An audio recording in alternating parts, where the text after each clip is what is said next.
it's Nicole. Welcome back to my channel. In today's video, I'm going to show you my 4 oldest orchids in my collection. I've had these orchids between 5 and 7 years, and these were the first ones that I've ever got. And I'm going to talk through how I took care of them. I made a lot of mistakes with these guys, and honestly, I've set them back pretty significantly. However, 3 out of 4 of them are in spike, so I'll talk through the mistakes that I made when I first started growing them and how I fixed those issues as I learned more about orchid care. So let's talk about my very first Phalaenopsis orchid. As you can see, she is in spike right now, and surprisingly, this orchid has given me blooms every single year since I've gotten her. And I got this orchid back in February 2014, so I've had her for 7 years now.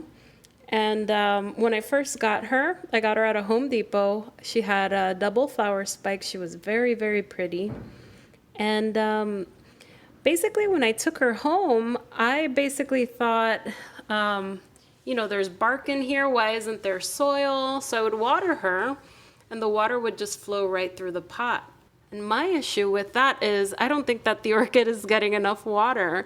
So essentially what I did was I put her in a decorative container and soaked her way too much and drowned out all of her roots. So I basically just gave her too much water, which is the incorrect thing to do. And I almost killed her. So after I learned that, after I did the repotting that summer after it bloomed, and I learned that I gave it too much water, I took it to another extreme. I put her in a holy clay type pot with bark, and I would water her once a week and let her dry out. That said, she still bloomed for me every single year. I think the blooms weren't optimal. I never got a double flower spike on her again. But also, I would either fertilize her a little bit too heavily. I thought fertilizing more was better, which is not the case because I would burn her roots. Or I would just not fertilize altogether. So I made a lot of mistakes with this one. This one, though, is still alive. It's been 7 years, and as I said, it gives me a flower spike every single year. Let me show you the buds. So this orchid has given me blooms every single year since I've gotten her. And last year she gave me 7 flowers. This year it looks like she's going to give me 10. The spike is still growing. One of the buds blasted because of the heater that came on a little too strong, but otherwise this is going to give me a nice show. So this is my very first phal. I learned a lot from her, and she's still with me.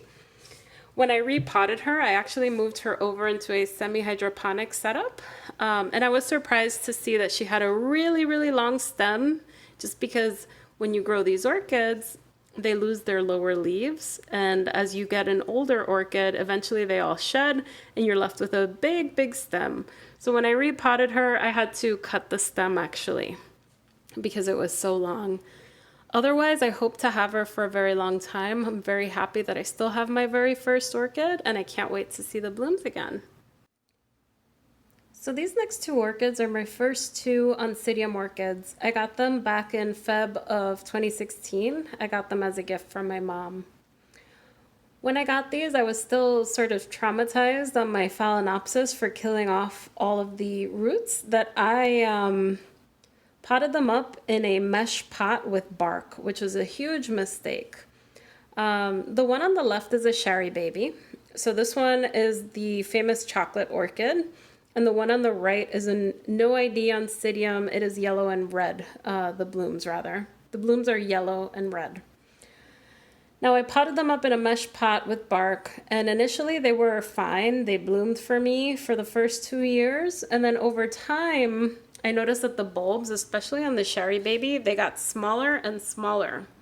I also started noticing crinkling on the leaves, which you can see here. So I was just thinking like, hey, aren't orchids not supposed to be getting too much moisture? And then I didn't realize that oncidium care and Phalaenopsis care was different. So this orchid is not the best looking.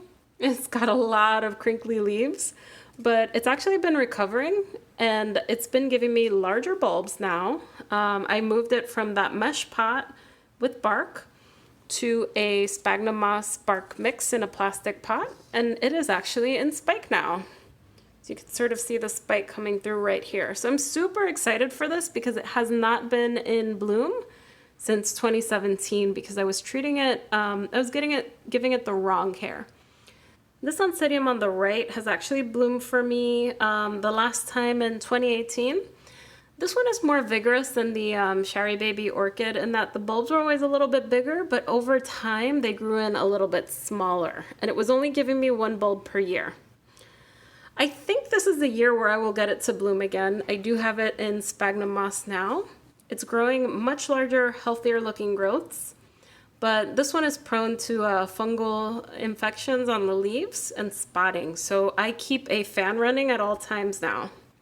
This is the newest growth over here, which is much larger than the previous growths, so I'm confident that I'm going to be giving this orchid what it needs. I think this orchid initially was just both of them. I was just very ignorant with the orchid care. I thought that orchids should not get overwatered, and my biggest mistake with that phal was waterlogging those roots.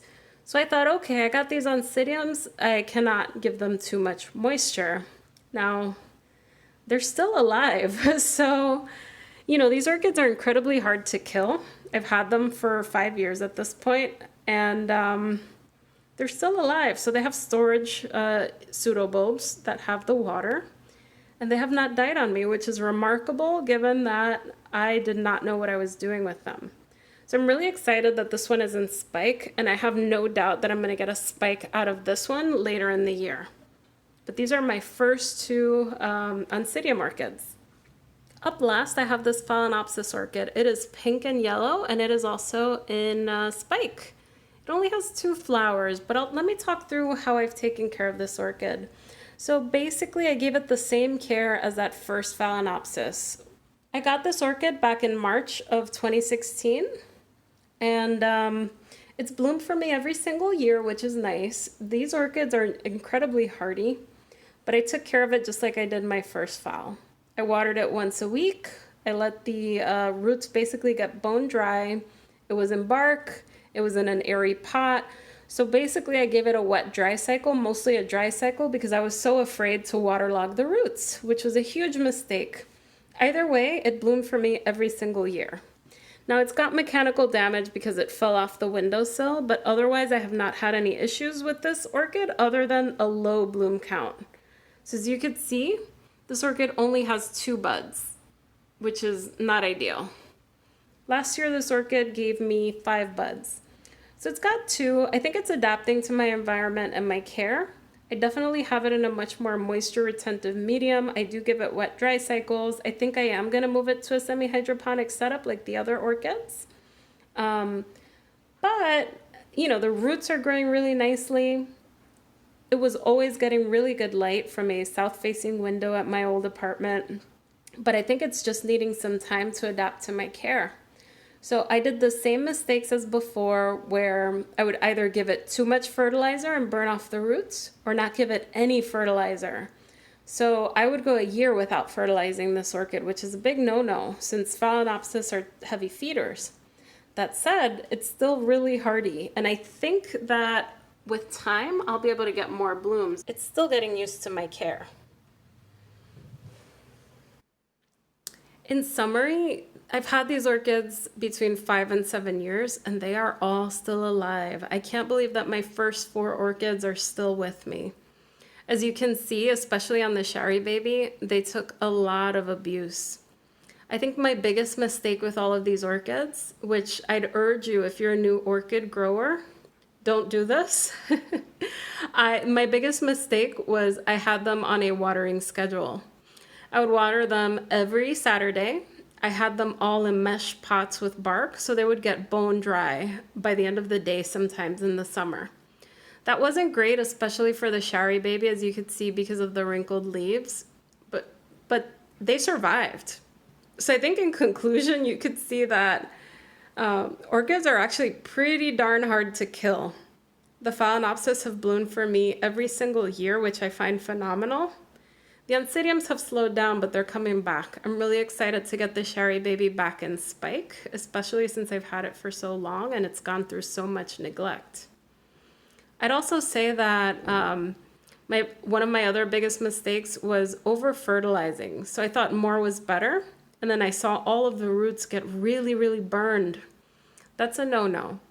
Right now, I've learned that weekly is the best approach, and I fertilize quite low strengths, usually quarter strength. And when I'm actually measuring it in winter, I fertilize at 150 parts per million, and in summer, 300 parts per million.